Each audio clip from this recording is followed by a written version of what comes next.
Assume you are looking at a company's financial reports and find them in just plain textual format. Now to enter these numbers into a bookkeeping page document for inspection, you must either physically type or rearrange each record by copy and paste after comparing records. But if this information is available in extensible business reporting language, you might easily convert it into a spreadsheet format that is XBRL feasible. Therefore, it becomes necessary here to know what XBRL is and how it works.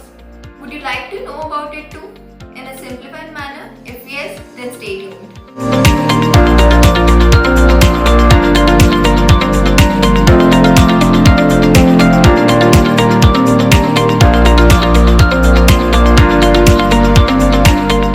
Hello everyone, I'm from Webtel, and today in this video, I'm going to tell you all about XBRL and how beneficial and mandatory it is when it comes to business reporting.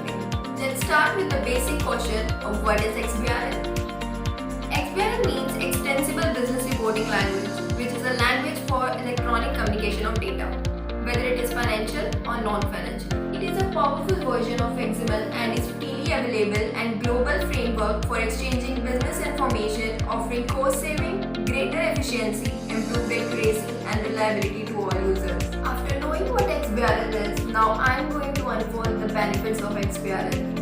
Firstly, XBRL is extensible and flexible, so not only some but all types of organizations can use XBRL to save cost and improve efficiency in handling business and financial information. Secondly, it can be adapted to a wide variety of different requirements. And thirdly, all participants in the financial information supply chain can benefit, whether they are preparers, transmitters, or users of business data. Along with these top 3 benefits, XBRL also offers major benefits at all stages of business reporting and analysis. Its benefits can be widely seen in automation, cost saving, fast, reliable, and accurate handling of data, improved analysis, and better quality of information and decision making. Now let's talk about the applicability of XBRL for Indians and non-Indians. For Indians, firstly, companies listed in any stock exchange in India. Secondly, companies having net worth greater than or equal to rupees 250 crores. And thirdly, holding subsidiaries, joint ventures and associates of mentioned companies in first and second point. For non-Indians, firstly, companies with paid up share capital greater than or equal to rupees 5 crores. Secondly, companies having turnover greater than or equal to rupees 100 crores. Voluntary adoption of XBRL is also allowed. The taxonomy structure of Indians and non-Indians both are different. To know more about XBRL, you can read our blog by clicking the link in the I button. But on the other hand, to work with XBRL, it is necessary to have software. As there are several XBRL softwares in the market right now, it becomes important to be aware of the administrations, functions and features one is capable of providing to it. So while selecting XBRL software, you should keep these things into consideration, that the software should be easy to use and affordable, having good training and support team. Also, make sure XBRL software can be extended to accommodate not only current but also future needs. So, if you are looking for one such XBRL software which has all these features, then I would like to recommend India's best XBRL filing software, Webtel's WebXBRL. WebXBRL is a complete XBRL software solution for the preparation and filing of annual reports in XBRL mode. Now let me take you to my desktop screen to show how it actually works. Let's start the process. To create a company, first we will click on create. Then we need to fill the SIN here and pre-fill all the details. You can change the display name from here. Then add PAN number of the company. Then create a login ID and password. Save. As you can see, the details are saved now. So this is how our dashboard looks. Now we will start the process of filing. First we will go to the master, company master, add company. You can create the company here. As we have already created the company, we don't need to fill that again. Modify company. You can modify company details here. Director master. Here you can provide details of directors and key managerial personnel. You can simply add them and pre-fill all the details. Auditor master. You can provide the detail of auditor and fill in the membership number of the auditor to verify the same. Context master. From here you can select the financial year and the taxonomy applicable.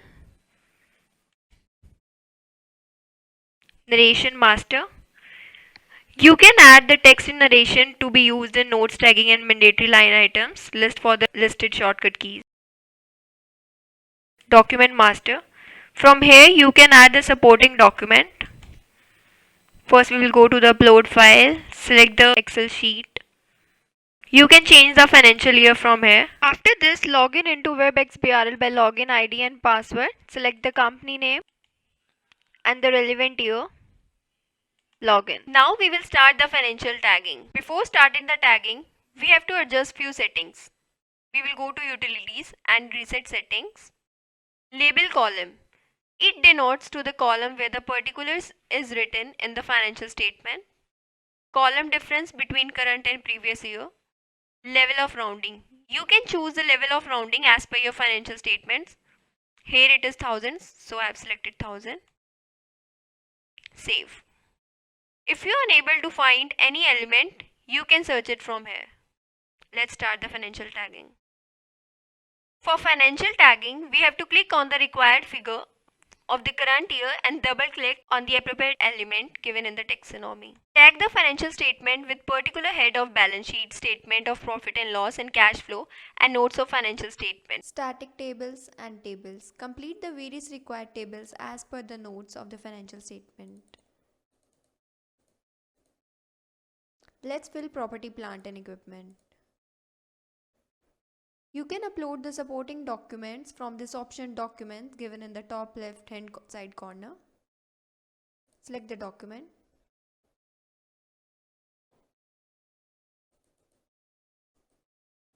Go to the relevant note.